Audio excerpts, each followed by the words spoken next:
Halo teman-teman, selamat datang di video animasi kami. Saya Christopher Santoso, absen 3. Saya Michelle Johan, absen 21. Saya Steven Christian, nomor absen 27. Saya Valencia Natali, absen 30. Hari ini, kami, kelompok 6 dari 12 MIPA 1, akan membawakan animasi berjudul Pelaksanaan HAM di Indonesia. Yuk, langsung kita tonton. Nah, sebelum kita membahas pelaksanaan HAM, tentu kita harus cari tahu mengenai HAM terlebih dahulu. Pengertian HAM menurut Undang-Undang Republik Indonesia Nomor 39 Tahun 1999, HAM atau hak asasi manusia adalah seperangkat hak yang melekat pada hakikat dan keberadaan manusia sebagai makhluk Tuhan yang Maha Esa dan merupakan anugerahnya yang wajib dihormati, dijunjung tinggi, dan dilindungi oleh negara, hukum, pemerintah, dan setiap orang demi kehormatan serta perlindungan harkat dan martabat manusia. Sementara itu, HAM memiliki sifat-sifat sebagai berikut. Sifat HAM yang hakiki. Artinya, hak asasi manusia adalah hak asasi semua umat manusia yang sudah ada sejak lahir, yang merupakan anugerah dari Tuhan yang Maha Esa. Sifat HAM yang universal. Artinya, hak asasi manusia berlaku untuk semua orang tanpa memandang status, suku, bangsa, gender, atau perbedaan lainnya, serta berlaku di mana saja dan kapan saja. Sifat HAM yang tidak dapat dicabut. Artinya, hak asasi manusia tidak dapat dicabut atau diserahkan kepada pihak lain. Sifat HAM tidak dapat dibagi. Artinya, hak asasi manusia tidak dapat dibagi antar sesama manusia. Semua orang memiliki hak yang utuh seperti hak hidup, hak sipil, hak pendidikan, hak politik, dan hak-hak yang lain. Dan yang terakhir, sifat HAM yang tidak boleh dilanggar. Artinya, tiap orang tidak boleh melanggar hak asasi manusia milik orang lain. HAM tiap orang dibatasi dengan HAM orang lain, sehingga HAM tidak bersifat tidak terbatas. Sejarah HAM di Indonesia. HAM di Indonesia pada periode pertama terjadi pada 1998 sampai 1945. Konsep pemikiran HAM telah dikenali bangsa Indonesia sejak lahirnya Budi Utomo pada 1908, yakni di tahun mulai timbulnya kesadaran akan pentingnya pembentukan suatu negara bangsa. Konsep HAM yang dibahas pada kala itu adalah hak atas kemerdekaan, yaitu hak sebagai bangsa merdeka yang bebas menentukan nasib sendiri, hak bebas dari diskriminasi dalam segala bentuknya, dan hak untuk mengeluarkan pikiran dan pendapat. Perkembangan pemikiran HAM mengalami masa-masa penting saat terjadi perdebatan tentang rancangan UUD oleh BPUPKI. Semua menyatakan bahwa HAM berasal dari cara berpikir yang liberal dan individualistik yang menempatkan warga negara berhadapan dengan negara sehingga tidak sesuai dengan ide integralistik dari bangsa Indonesia. Pada pertengahan Juli 1945, Soekarno mengemukakan bahwa keadilan yang diperjuangkan bagi bangsa Indonesia bukanlah keadilan individual, melainkan keadilan sosial, dan karena itu HAM dan hak dasar warga negara tidak ada tempatnya dalam UUD. Muhammad Hatta dan Muhyiddin memperingatkan bahwa bisa saja negara menjadi negara kekuasaan dan karena itu hak dasar warga negara perlu dijamin. Pada akhirnya tercapailah pasal 28 UUD 1945, yaitu hak demokratis seperti hak untuk berserikat dan berkumpul dan untuk menyampaikan. Periode kedua yaitu 1950-1999, sistem partai yang multipartai maupun sistem pemerintahan parlementer yang menumbuh kembangkan sistem politik demokrasi liberal atau parlementer tersebut semakin berlanjut setelah Indonesia menjadi negara kesatuan dengan berlakunya UUD 1950 pada periode 17 Agustus 1950 sampai 5 Juli 1959. Pada periode ini suasana kebebasan yang menjadi semangat demokrasi liberal sangat ditenggang, sehingga dapat dikatakan bahwa pemikiran maupun aktualisasi HAM pada periode ini mengalami kebebasan. Karena yang pertama, semakin banyaknya tumbuh partai politik dengan ideologinya masing-masing. Kebebasan pers sebagai salah satu pilar demokrasi menikmati kebebasannya. Pemilu sebagai pilar lain dari demokrasi berlangsung dalam suasana kebebasan, fair dan demokratis, dan parlementer atau DPR sebagai representasi dari kedaulatan rakyat menunjukkan kinerja demokrasi sebagai wakil-wakil rakyat dengan melakukan kontrol dan pengawasan. Semua partai meskipun memiliki pandangan ideologi yang berbeda-beda, tapi sepakat bahwa HAM harus dimasukkan dalam topik khusus yang mempunyai kedudukan sentral dalam pembentukan UUD. Pada periode ketiga yaitu 1959 sampai 1966, sejak dikeluarkannya Dekret Presiden 5 Juli 1959, gagasan Presiden Soekarno mengenai demokrasi terpimpin dilihat dari sistem politik yang berlaku yang dibawakan oleh Presiden. Dalam perspektif pemikiran HAM, terutama hak sipil dan politik, demokrasi terpimpin tidak memberikan kebebasan berserikat, berkumpul, dan mengungkapkan pendapat dengan tulisan.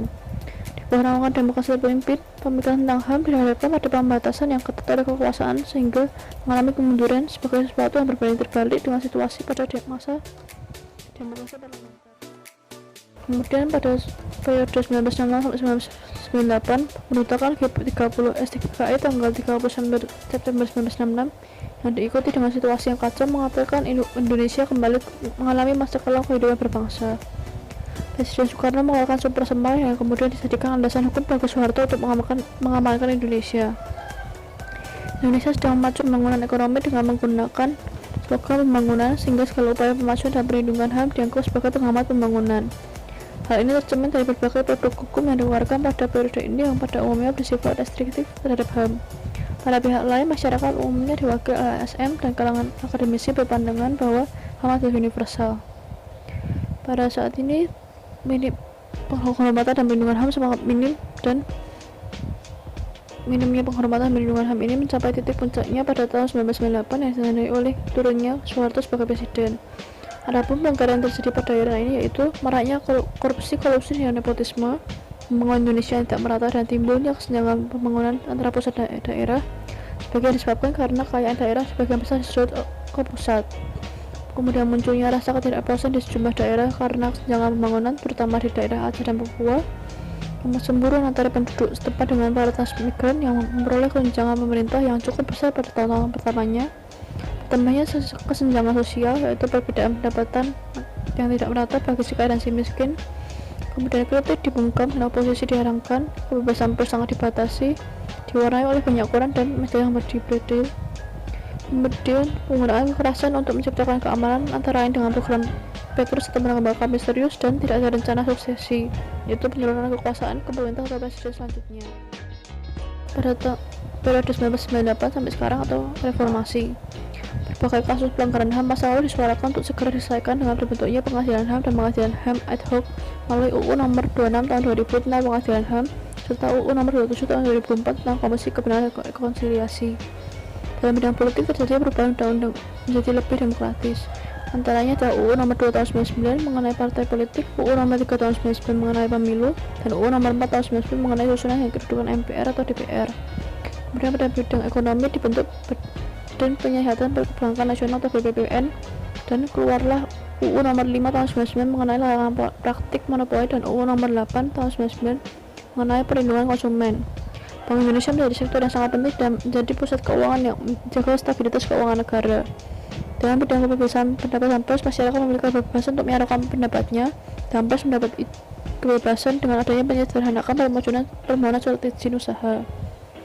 Dalam pelaksanaan pemilu, era kepemimpinan Presiden Habibie berhasil menyelenggarakan pemilu dengan keikutsertaan berbagai macam partai, dengan adanya 48 partai yang mengikuti pemilu. Pemerintahan Presiden Habibie memutuskan untuk melaksanakan sejak pendapat, di mana hasilnya menyatakan bahwa rakyat Timur Timur dengan melepaskan diri dari Indonesia. Pelaksanaan HAM di era sekarang berjalan lebih tertib dan lebih baik, yang ditandai dengan munculnya berbagai undang-undang yang membela dan menegakkan HAM, serta adanya organisasi yang menegakkan HAM seperti Komnas HAM.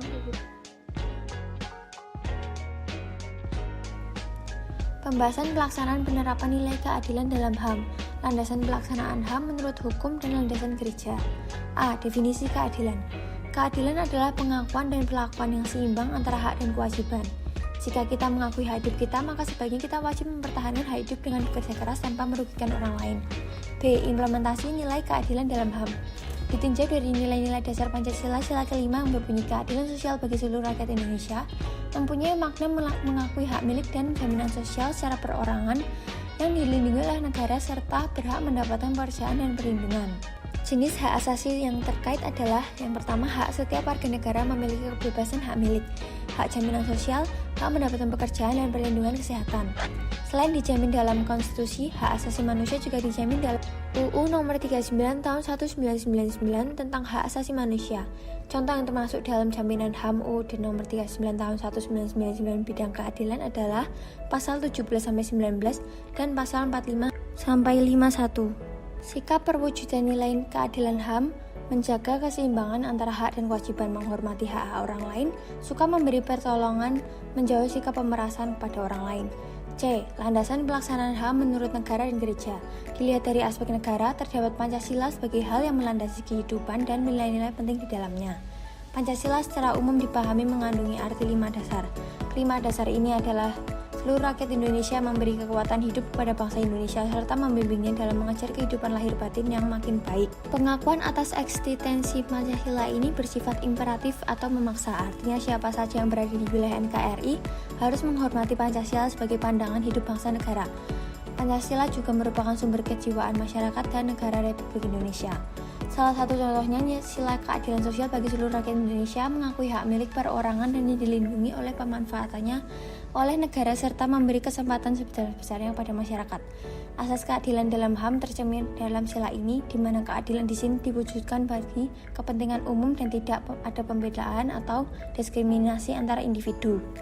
Pancasila dapat disebut sebagai visi atau pandangan hidup yang mendasari dan menjadi tujuan segala hukum dalam hidup bermasyarakat, berbangsa, dan bernegara.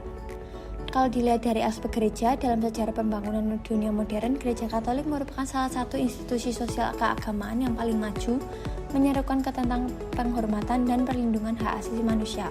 Banyak contoh yang menguatkan, dari sejarah lahirnya teologi pembebasan di Amerika Selatan, jejak kasih Mother Teresa, karya abadi Romo Mangunwijaya, atau contoh kekinian dari Paus Fransiskus yang dengan perilaku dan pernyataan mendobrak banyak tantangan ketidakadilan dunia dan melindungi kelompok rentan yang terpinggirkan.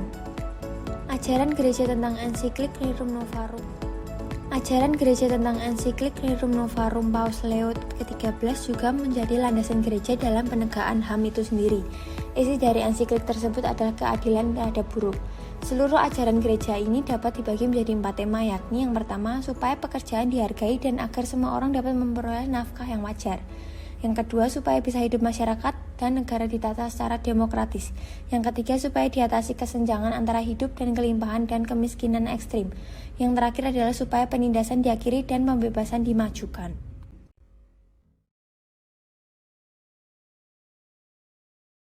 Pelaksanaan HAM di Indonesia. Keberhasilan penerapan nilai keadilan dalam HAM dapat kita lihat sendiri dari pelaksanaan HAM di Indonesia. Pelaksanaan HAM di Indonesia selama ini sudah dilaksanakan, namun belum terlaksana secara sempurna. Pasti selalu ada kekurangan dalam pelaksanaan HAM dari masa ke masa. Tiap masa pemerintahan memiliki kebijakan yang berbeda, sehingga pelaksanaan HAM di Indonesia tiap masa juga pasti berbeda. Terdapat beberapa aspek pelaksanaan HAM yang akan kita ambil sebagai sampel pada kesempatan kali ini, yakni hak konsumen, hak cipta, hak kebebasan pendapat, hak mengembangkan diri dan budaya, serta hak hidup yang layak. Hak konsumen adalah hak yang diberikan kepada konsumen, yang terdiri dari hak atas kenyamanan, keamanan, dan keselamatan dalam mengkonsumsi barang atau jasa, hak untuk memilih barang atau jasa, serta hak untuk mendapatkan barang atau jasa sesuai dengan nilai tukar dan kondisi jaminan yang dijanjikan. Hukum dasar mengenai hak konsumen tertulis secara tidak langsung dalam UUD 1945, Pasal 5, Ayat 1, Pasal 21, Ayat 1, Pasal 27, dan Pasal 33, dan diperkuat dengan UU Nomor 8 Tahun 1999 tentang Perlindungan Konsumen. Di masa sekarang, terutama era new normal, masyarakat seringkali menggunakan toko online dalam berjualan atau dalam membeli barang kebutuhan. Di mana ada penjualan, pasti juga terdapat kegiatan promosi. Perkembangan internet juga menawarkan banyak media sosial sebagai sarana promosi kepada masyarakat, sehingga kegiatan promosi produk menjadi lebih mudah dan murah. Karena sistem pemasaran online sangat mudah, masyarakat juga terdorong membuka toko online, sehingga jumlah penjualan online meningkat. Dari kelebihan-kelebihan pasar online, terdapat juga kekurangan dari pasar online, yakni memungkinkan terjadinya penipuan penjualan, bahwa produk dalam promosi berbeda kualitasnya dengan produk yang dijual. Jumlah penjual online yang banyak juga memperburuk situasi. Konsumen menjadi kesulitan menentukan mana penjual yang berintegritas. Penipuan promosi ini merupakan salah satu pelanggaran hak konsumen yang sering terjadi di masa ini. Untuk mengatasinya, toko online diberi rating atau penilaian yang dapat kita lihat dalam aplikasi pendukung toko online. Selain itu, masyarakat juga dapat menghindari penipuan penjualan dengan memeriksa rekomendasi dari pembeli lain yang telah melakukan pembelian sebelumnya. Hak cipta. Hak cipta adalah hak eksklusif pencipta atau pemegang hak cipta untuk mengatur penggunaan hasil pengembangan gagasan, informasi, atau produk tertentu. Hukum mengenai hak cipta di Indonesia sebenarnya sudah ada sebelum Indonesia merdeka, yakni pada saat Belanda menjajah Indonesia. Namun setelah Indonesia merdeka, pemerintah mengesahkan UU Nomor 6 Tahun 1982 tentang hak cipta untuk menggantikan UU Hak Cipta peninggalan Belanda. UU tentang hak cipta sudah mengalami pembaruan dari tahun ke tahun. Pembaruan terakhir yang diaplikasikan hingga sekarang adalah UU nomor 28 tahun 2014. Pada masa sekarang, keberadaan toko online mendorong banyak masyarakat Indonesia untuk berwirausaha. Hak cipta dan hak merek sangat berguna bagi wirausahawan, yakni untuk melindungi produk wirausahawan dari peniruan, pemalsuan, atau penjiplakan.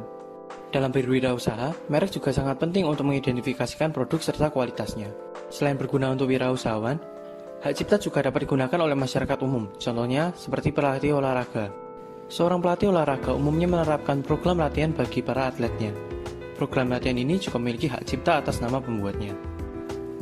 Hak cipta juga digunakan oleh negara untuk melindungi budaya-budaya negara. Apabila tidak memiliki hak cipta, budaya suatu negara dapat diklaim oleh negara lain. Contoh kasus perebutan hak cipta budaya antar negara adalah penglaiman budaya batik yang merupakan budaya Indonesia oleh negara Malaysia. Oleh karena itu, pemerintah perlu mengajukan hak cipta budaya-budaya Indonesia untuk melindungi budaya Indonesia.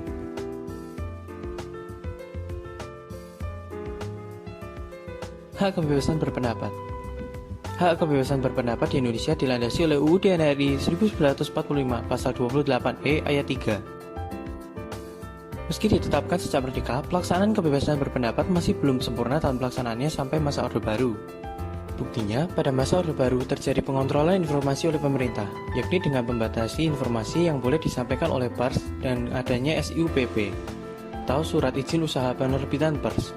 Pada masa Orde Baru, penerbit yang menyebarkan informasi yang tidak disukai pemerintah Orde Baru akan dicabut SIUPP-nya dan dilarang untuk menerbitkan media massa. Mempelajari kesalahan dari Orde Baru, pada tanggal 26 Oktober 1998 disahkan UU nomor 9 tahun 1998 tentang kemerdekaan menyampaikan pendapat di muka umum. Juga dilaksanakan penghapusan SIUPP melalui UU nomor 40 tahun 1999 tentang pers. Pada masa sekarang, masyarakat dapat lebih bebas menyampaikan pendapatnya di muka umum dengan cara yang tepat. Contohnya seperti demonstrasi dengan tata cara yang sesuai dengan UU dan peraturan yang berlaku. Selain dengan demonstrasi, musik juga bisa dijadikan sarana penyampaian pendapat atau aspirasi. Contohnya, musik yang berjudul Bongkar, yang dibuat oleh Iwan Fals mengenai kritik dari masyarakat bagi pemerintahan untuk membongkar keburukan dalam pemerintahan. Namun tidak semua masyarakat memiliki suara yang indah ataupun instrumen untuk bermusik. Hal ini menjadi hambatan bagi masyarakat untuk bermusik. Namun, dengan adanya musik kontemporer, cakupan musik diperluas lagi sehingga tidak ada batasan bagi masyarakat untuk bermusik. Musik kontemporer sendiri adalah musik yang menggunakan instrumen non-konvensional atau cara permainan yang non-konvensional. Oleh karena itu, masyarakat dapat bermusik dengan peralatan yang mereka miliki, serta menyalurkan pendapatnya dengan lebih bebas. Contoh pemusik kontemporer Indonesia yang memanfaatkan musik kontemporer dalam penyaluran pendapat adalah Harry Roesley. Ia menggunakan kaleng, botol, dan keliningan untuk membuat musik kontemporer yang berisikan kritik sosial. Hak mengembangkan diri dan budaya. Hak untuk mengembangkan diri dan budaya dilandasi UUD NRI 1945 pasal 28C ayat 1 dan diperkuat dengan UU nomor 39 tahun 1999 pasal yang ke-15. Tertulis dalam UUD bahwa setiap orang berhak mengembangkan diri memenuhi pengetahuan dengan mendapatkan pendidikan. Pemerintah masa sekarang melaksanakan pemerataan pembangunan sarana pendidikan untuk mendukung pendidikan di Indonesia. Dalam pembelajaran online, pemerintah juga memberikan pulsa bagi pelajar agar tetap dapat mengakses internet untuk belajar. Sementara itu, pengembangan diri secara fisik dapat dilakukan dengan cara berolahraga. Program latihan merupakan rencana kegiatan fisik dan psikis untuk meningkatkan kemampuan dan menjaga kebugaran jasmani. Setiap orang berhak untuk mengembangkan budaya juga, yakni dengan usaha melestarikan budaya Indonesia sendiri seturut dengan perkembangan zaman. Contoh budaya Indonesia adalah batik dan gamelan. Upaya melestarikan budaya Indonesia batik dapat dilakukan dengan menggunakan batik dalam kehidupan sehari-hari. Mungkin di masa lalu, ada beberapa batik yang hanya boleh digunakan oleh kaum bangsawan, yakni batik keraton. Namun sekarang semua orang boleh mengenakan batik-batik tersebut. Sementara itu, upaya melestarikan gamelan dapat dilakukan dengan memainkan pagelaran seni gamelan dan mengajarkan teknik bermain gamelan kepada generasi muda. Contohnya, terdapat website seperti http://www.gamelanku.com/pembelajaran yang mengajarkan sejarah, filosofi, serta cara bermain gamelan yang benar. Hak hidup sehat. Setiap manusia berhak untuk hidup sehat. Umumnya, pelatih olahraga menerapkan program latihan untuk meningkatkan kebugaran jasmani para atletnya. Namun dalam pelaksanaan program latihan, perlu memperhatikan aspek kesehatan tubuh. Jangan sampai berolahraga melebihi ambang batas kemampuan fisik, karena bila berolahraga terlalu banyak justru dapat menimbulkan cedera atau penyakit fisik. Jadi dalam program latihan, manusia tidak boleh didorong melebihi batas-batas. Harus ada istirahat dan prosedur program latihan yang tepat. Untuk melindungi hak asasi manusia di dunia, khususnya di Indonesia ini, diperlukannya usaha penegakan hukum tentang HAM. Lalu apa aja sih usaha yang harus dilakukan untuk menegakkan hukum terkait dengan HAM? Usaha yang pertama adalah penegakan pemerintah melalui undang-undang, yang dimana pemerintah sudah membuat beberapa undang-undang yang berkaitan dengan penegakan HAM di Indonesia, seperti UU Nomor 1 Tahun 1974, UU Nomor 35 Tahun 2014, dan UUD 1945 Pasal 27-34. Usaha yang kedua adalah pembentukan pemerintah komisi nasional, seperti Komisi Nasional Perempuan dan Komisi Perlindungan Anak Indonesia. Usaha yang ketiga adalah pembentukan pengadilan HAM. Dan usaha yang keempat adalah penegakan melalui proses pendidikan. Dalam usaha penegakan hukum terkait dengan HAM, pasti ada pihak yang mengurusnya. Lalu siapa saja? Yang pertama, ada pihak kepolisian yang berperan sebagai pelaku penyelidikan dan menangkap pelaku pelanggaran hukum. Yang kedua, ada pihak kejaksaan yang berperan sebagai pihak yang mengadili sebuah tindak pidana yang terjadi.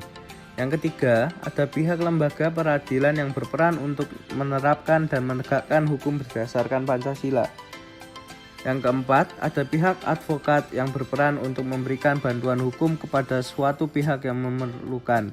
Dan yang kelima, ada pihak masyarakat yang berperan sebagai pihak melaporkan bila terjadi kasus pelanggaran HAM ke Komnas HAM atau pihak yang berwenang. Tujuan adanya pidana dalam penegakan hukum adalah untuk mencegah masyarakat menjadi korban kejahatan, menyelesaikan kasus kejahatan yang terjadi sehingga masyarakat puas bahwa keadilan telah ditegakkan dan yang bersalah dipidana, dan mengusahakan agar mereka yang pernah melakukan kejahatan tidak mengulangi lagi kejahatannya. Lalu bagaimana pandangan Kristiani dalam penegakan hukum? Dalam ajaran dan pemerintah Tuhan Yesus memiliki kesamaan dengan hukum, yaitu sama-sama harus ditaati dan dijalankan. Hukum dan perintah Tuhan sama-sama mempunyai sanksi bagi yang melanggarnya.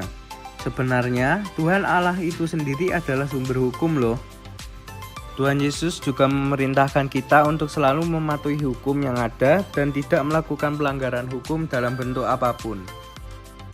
Kurang lebih begitu penjelasan dari kami. Mari kita membawa keadilan dalam kehidupan kita dengan mengingat bahwa kejahatan harus dibalas dengan kebaikan. Kami kelompok 6 dari 12 MIPA 1, sampai jumpa kembali. Terima kasih.